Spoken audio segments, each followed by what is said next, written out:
Okay, mayong buntag sa tanan. So, ngayong umaga ay nandito naman tayo at napakabuti ng Diyos na kung saan ay nagkita tayo kahit sa inyong mga cellphone, kahit sa inyong mga TV screen, ay nagkita naman tayo sa umagang ito.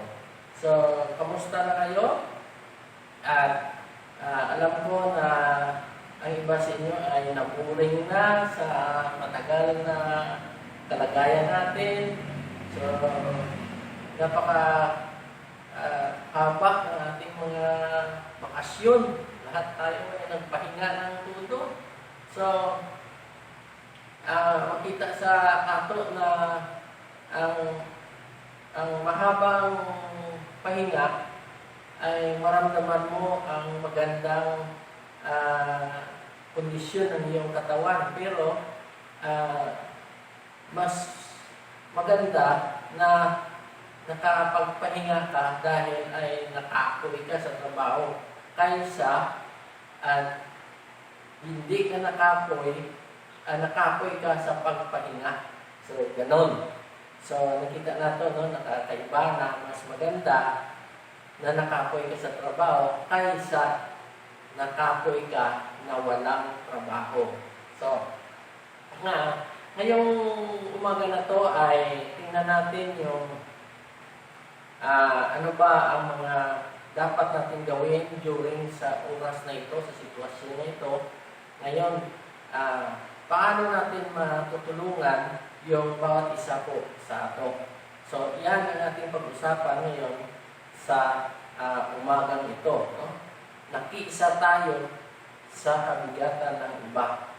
So, alam ko na ang iba ngayon ay medyo nakita nato na hindi nakapagtrabaho at worry sila siyempre sa kanilang hanap buhay, sa ilang pamilya, sa makakain araw-araw.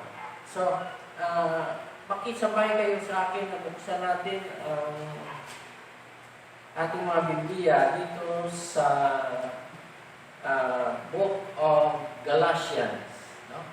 Galatians chapter 6, no? Chapter 6 verses 1 to 10, no? Basahin natin ito, ang Book of Galatians chapter 6 verses 1 to 10. Inon dito, kinahanglan magtinabangay kamo, mga igsoon, kung usa kaninyo makasala, kinahanglan nga kamong mga hamtong na sa pagtuo maoy magpabayad kaniya apan buhatan ninyo kini uban ang kalumo o bantayin nga dili usab kamo matintal. Pag tinabangay kamo sa pagpasan sa inyong mga alantuson, kay diining paagiha matuman ninyo ang sugo ni Kristo. Kung may maghuna-huna nga bililhon siya bisan kung ang tinuod mao no wala di ay siya bilin, naglimbong lamang siya sa iyang kaugalingon. Ang tagsa-tagsa angay nga magsusi sa iyang kaugalingon binuhatan. Kung maayo kini, makapasigarbo siya sa iyang mahimo sa walay pagtandi niini ngadto sa nabuhat sa uban. Kay ang matag usa kinahanglan magpas-an sa iyang kaugalingong palasanon. Sa verse 6 sabi niya, ang gitudloan sa Kristokanong mensahe angay nga magpaambit sa iyang magtudlo sa tanang maayong butang nga kanaa kaniya. Ayaw limbungi ang inyong kaugalingon pinaagi sa pagtuo nga makalimbong kamo sa Dios. Ang ipugas sa tao mao-usab ang iyang anihon. Kung tanong siya diha sa uma sa lawas nun niyang mga tinguha gikan niini maanin niya ang kamatayon. Kung magtanong siya diha sa sa Espiritu, maanin niya gikan sa Espiritu ang kinabuhing walay katapusan. Busa dili kita magtinapulan sa pagbuhat o maayo, kay kung magmadasigon kita, muabot ang panahon nga makaani kayo kita sa bunga ni ini. Busa, samtang may kahigayunan kita, buhaton ta ang maayo ngadto sa tanang mga tao, labi na gayon sa atong isig magtotoo. So, salamat sa pulong sa Ginoo. Bagong lahat ay kita ay mag-aampok. Ginoo, salamat sa oras na ito na ikaw naman ang nanguna sa bawat isa. Salamat, Ginoo, sa matutong na nagapaminaw, nagasunod sa oras na kung saan po, Panginoon, kami ay magasimba kanimo. At salamat din, Lord, na kahit sarado ang aming simbahan, ay lahat naman, Panginoon, na bahay ngayon na nakapaminaw sa imong mga pulong ay naging simbahan na, Lord. Lord, isa lang ang nasara, pero ngayon marami ng simbahan dahil ang bawat pamilya na sa oras na ito ay nagapaminaw sa imong pulong, isa na sila na naging ginawa nila ang kanilang bahay na naging simbahan. Lord, salamat din sa Balang Espiritu na siyang manguna sa bawat isa po sa amin sa oras nito. Pagpalain mo po, Panginoon, na ikaw ang naging sentro ng aming pagsimba, ng aming pagpaminaw sa imong mga pulong sa oras na ito. Itong lahat, Lord, ay ginadoon namo sa ngalan ni Jesus. Amen. So, sa atong nabasa dito sa Galatia, ay tingnan muna natin kung ano ba to ang sulat ni Pablo, ano ang purpose niya, kung bakit sinulat niya ang Galatia. So, ang sulat ni Pablo alang sa mga taga-Galatia, isulat aron mahibalik na husto nga pagtuo upang kinabuhi ang mga tao nga nahisaag sa sayo nga pagtulunan. So, nakita nato na ang purpose niya ay para sa mga tao na nahisaag sa mga pagtulunan. So, lalo na ngayon na hindi na tayo makapag-Bible study, kunti na lang, wala na tayong mga activities about sa Bible. So, nakita natin na ang atong spiritual na kinabuhi ay lalong nababawasan din. Diba? Hindi na masyadong aktibo dahil wala na tayong obligasyon, wala na tayong dapat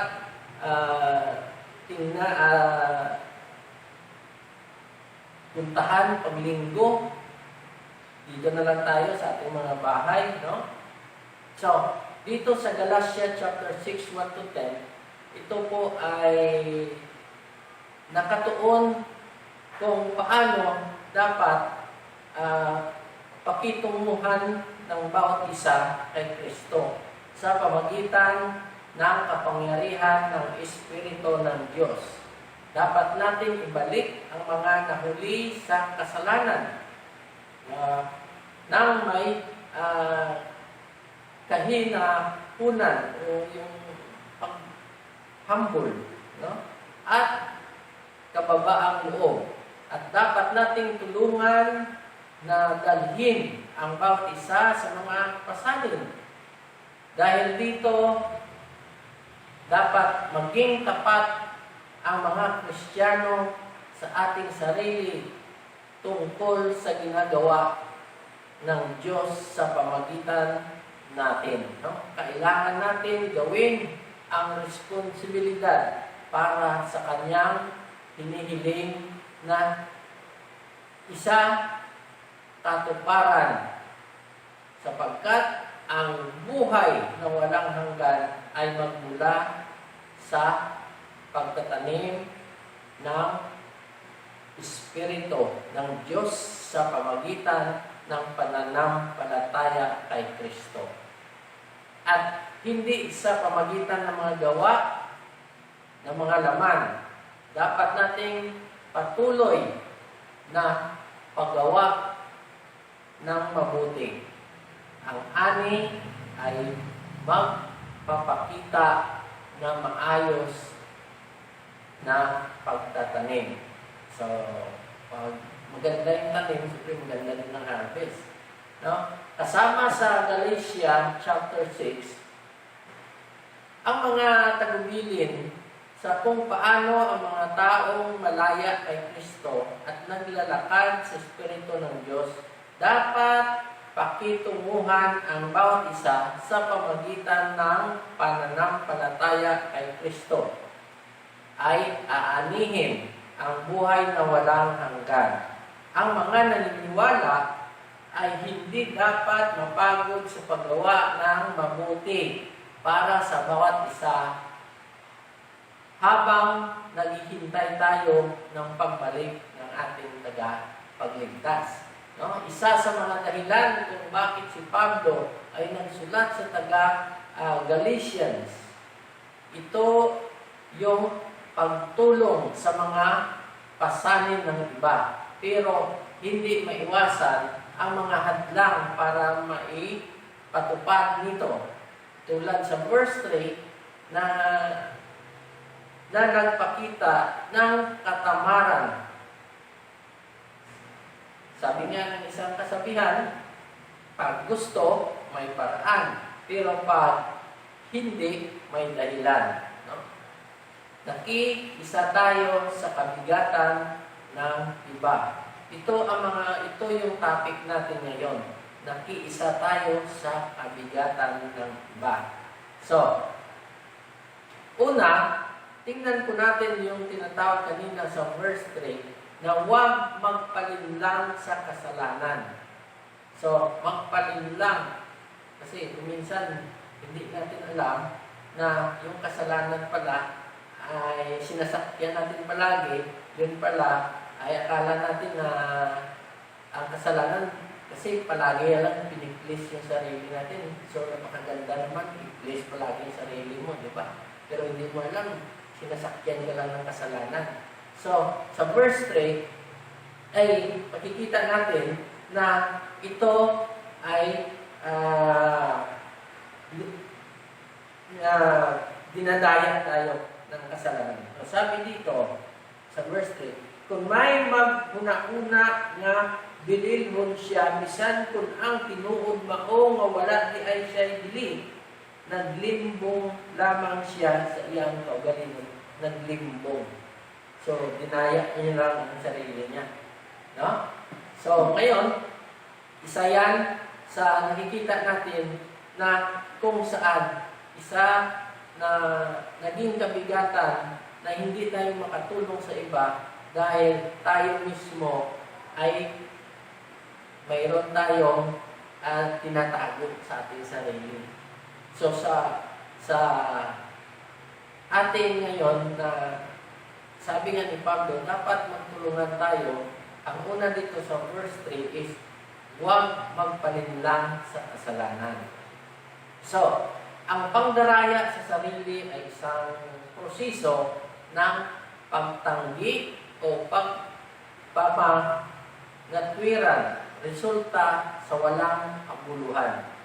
Narito ang isang pinasimpleng kahulugan, madalas ginagamit upang ipaalala sa ating sarili ang kahulugan ng panlilinlang sa mga simpleng salita ng kasalanan.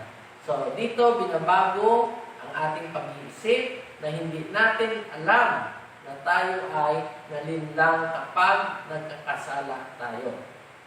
Ang linlangin ay nagpapahiwatig sa pagpapataw ng isang maling ideya o paniniwala na nagdudulot ng kamangmangan, pagkalito o walang magawa.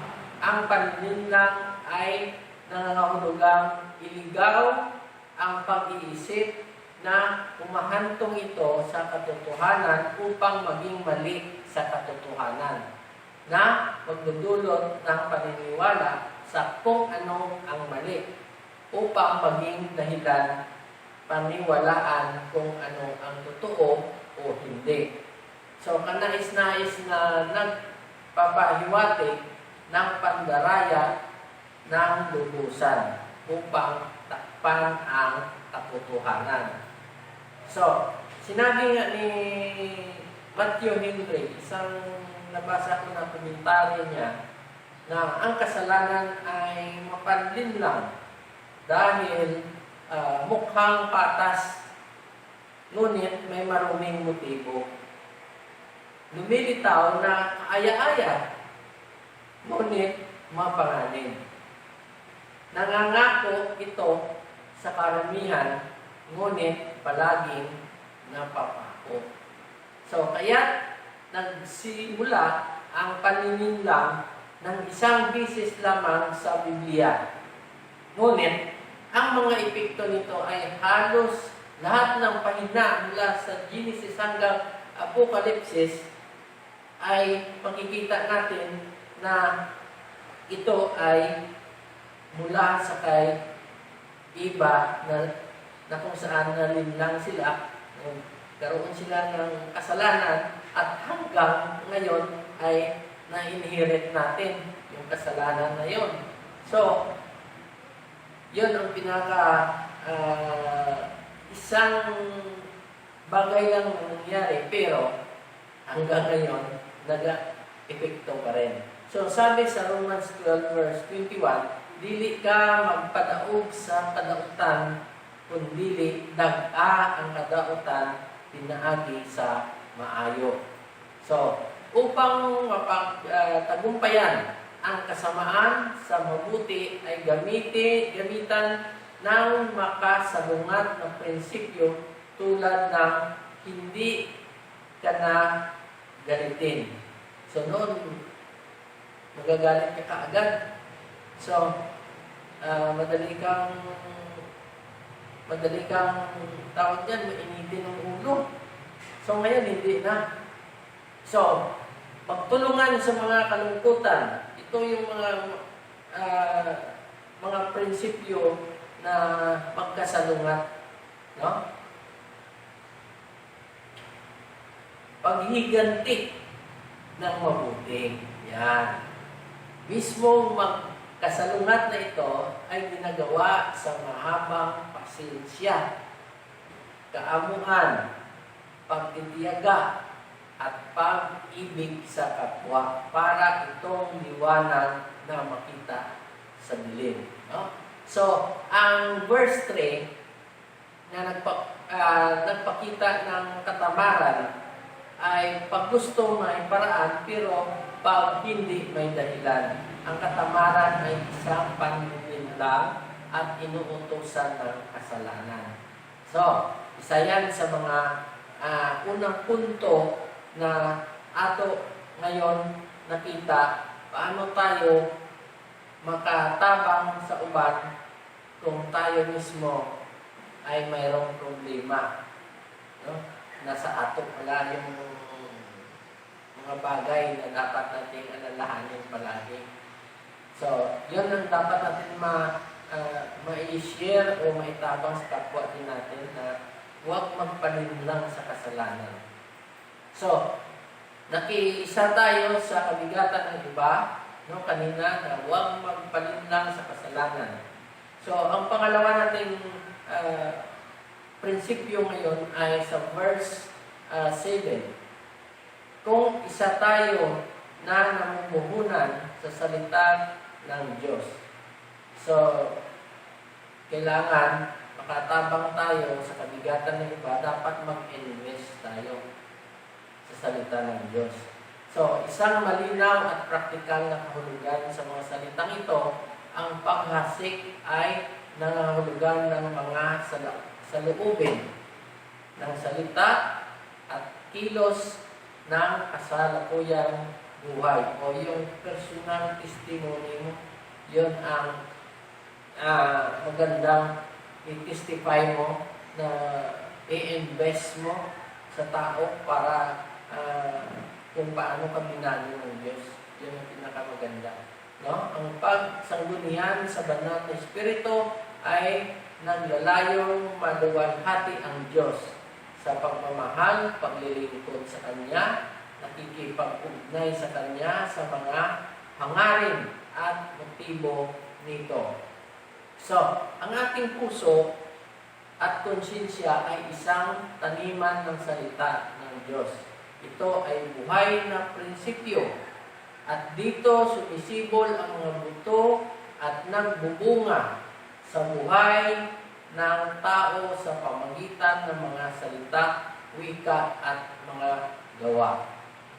Ang katapusan ng mundo ay pag-aani.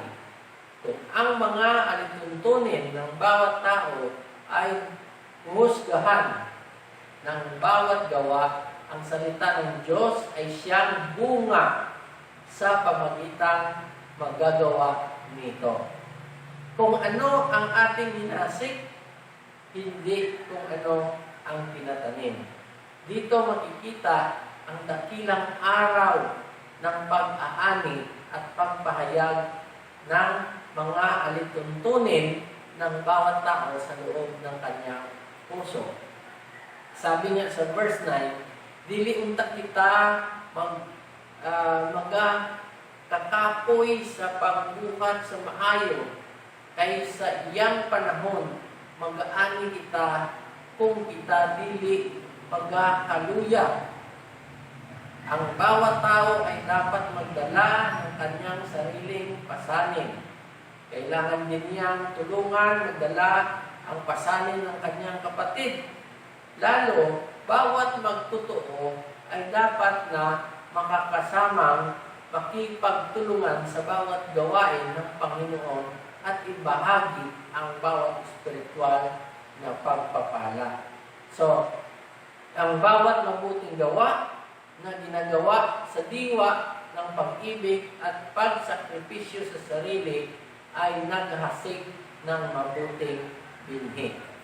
So, sabi sa verse 8, kay kadtong nagpugas alang sa iyang kaugalingon unod, gikan sa unod mag-aani sa pagkadunot. Apan kadtong nagpugas alang sa Espiritu, gikan sa Espiritu mag-aani o kinabuhi na walay katapusan. Anuman ang maibigay ng mundo na labis na kaligayahan ay mawawala. Pero ang salita ng Diyos tumutubo patungo sa paglalago sa espiritual na mga bagay ay mag-aani o buhay na walang hanggan. Saan mo ngayon ini-invest yung buhay mo? Ano ba saan ka ngayon namumuhunan? Sa lupa lang ba? Sa material things? O sa spiritual things? Ito ang pwede natin maitabang sa mga taong nangangailangan ngayon. No? Nakiisa tayo sa kabigatan ng mundo, sa kabigatan ng Pilipinas, sa kabigatan ng kapwa mo. Ang pinakamagandang i-invest mo ay ang salita ng Diyos. Ang una kanina, huwag magpalinlang sa kasalanan. Ang pangalawa, mamuhunan ka sa salita ng Diyos. At ang pangatlo is, sunggaban natin ang mga oportunidad. Mga opportunity, dapat natin ngayon i-grab. Ano man ang opportunity, i-grab natin. So, nakikita natin dito sa verse 10. Mga opportunity na tinuturo dito ni Pablo sa verse 10, ito yung pinakamaganda na tingnan po natin. Ano ba ang nakiisa tayo sa kabigatan? Ano ba ang pwede natin maitulong sa kapwa natin? Ito sa verse 10, sabi niya, Musa, samtang may kahigayunan kita, buhaton ta ang maayong ngadto sa tanang mga tao, labi na gayon sa atong isig ka magtotoo. No? sa isig ka magtotoo natin, doon natin ipakita yung i-grab natin ang opportunity. So, alam natin na sa oras na ito ay lahat tayo ay mayroon tayong inaalala. Ang worries kasi hindi yan maiwasan. Di ba?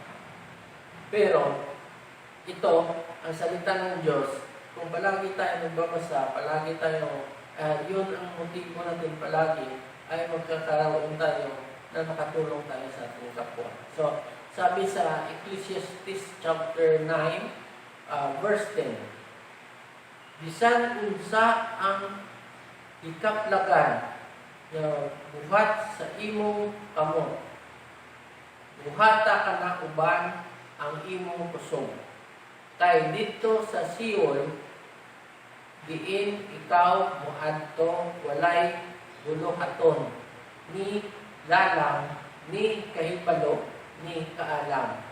Ang Sihol is kamatayan. So, pag pumunta ka na sa kamatayan, wala ka na sa dapat buhaton. So, ang advice sa Ecclesiastes na buhata ka na uban sa imong kusog ngayon. So, ipinakita ng mga ngaral na ang mga paraan ng Diyos sa tao ay puno ng madilim na misteryo. Ito ay isang kakilakilabot at nakamamatay. Dapat natin aminin na ang kasalukuyang kalagayan ng tao ay hindi kasiya-siya sapagkat ito ay hindi pantay. Ito ay nasa daan patungo sa pagiging perpekto. Gayunpaman, ang madilim na problema ng buhay ay hindi dapat maging isang nakamamatay o naging katapusan.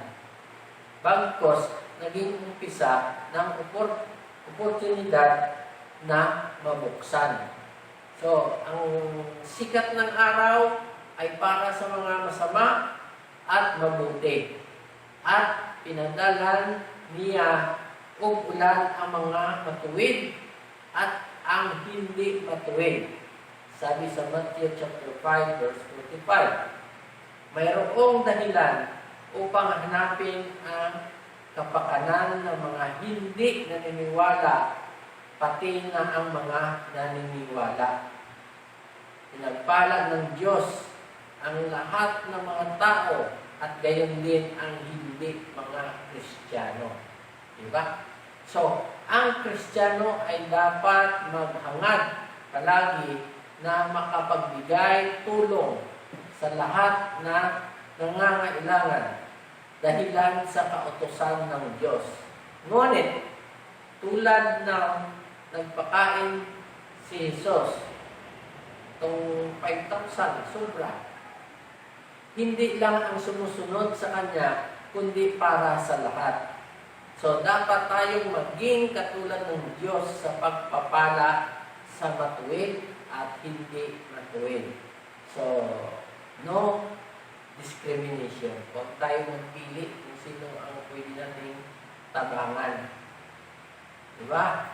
So, sinasabi ni Pablo sa espiritual na pananalita. Halimbawa, ang pagtatanim o paghasik ay isang pamumuhunan sa ating buhay sa pamagitan ng kapangyarihan ng Espiritu ng Diyos sa paggawa ng tama.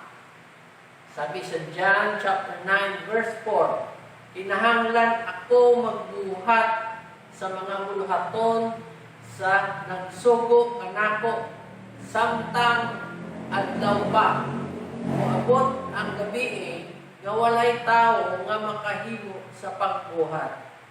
So, don't wait for tomorrow of what can do today. Diba? So, sabi sa Ephesians chapter 5 verse 16, nga pahimuslan ang higayon kay ang mga adlaw dautan. Magwali ka sa pulong, magkugi ka sa panahon, ug dili panahon. magbadlong ka, magsaway ka, magtambag ka, uban sa bugos nga pagka mapailubon o pagpanudlo. Sabi sa 2 Timothy chapter 4, verse 4. Ito ay isang banal na mungkahi na pagkakataon para sa pagsulong o pag-unlad. Ipinapaalala sa atin ng Efeso chapter 3 verse 20 na sa kay Kristo ang lahat ng mga pagkakataon ay posibleng maging isang pagpapala at makakamit natin ang mga layunin na higit na sa ating inaasahan mga pangarap. Ito ang mga layunin at pangarap natin. So, ngayon, sa umagang ito, I encourage you today. I encourage you na makiisa sa kabigatan ng iba. Huwag maging tamad at magpalinlang sa kasalanan. Bagkus, mamumuhunan ka sa salita ng Diyos. Huwag mong sayangin ang pagkakataon. Ang mamuhay sa unod ay madaot, madunot. Ang magbahagi ng salita ng Diyos, mag-ani sa kinabuhing walang katapusan. Nakiisa tayo sa kabigatan ng cross na pinapasan ni Kristo para sa ating mga kasalanan. Ganon din, kagaan tanggapin ang kaligtasan na inaalok sa atin. So, ang challenge ko ngayon ay makikita sa Matthew chapter 11 verse 28. Ito yung hagit ko ngayon sa bawat isa. Umari kanako kamong tanan nga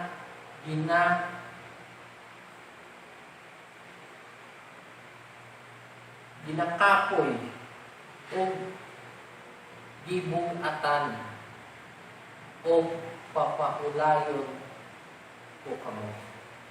So, kung ikaw ngayon ay ginakapoy o ginabungatan, si Kristo lang ang makapagbigay ng pahulay kanimo.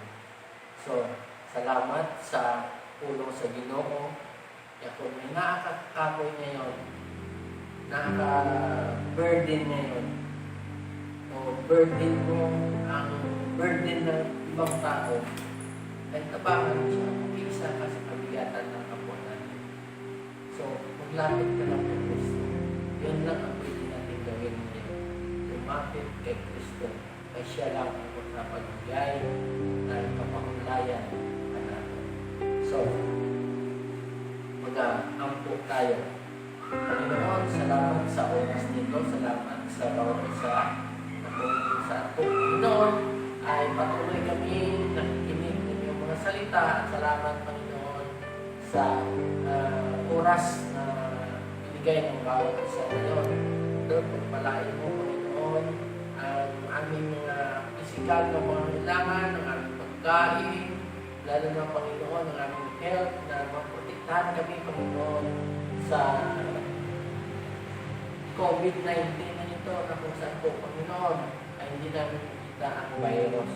Bagkus, Panginoon, ang gawin na namin ay tulungan mo kami na maging masunurin sa gobyerno na kung saan, Panginoon, ay maipatupad namin kung ano yung tama.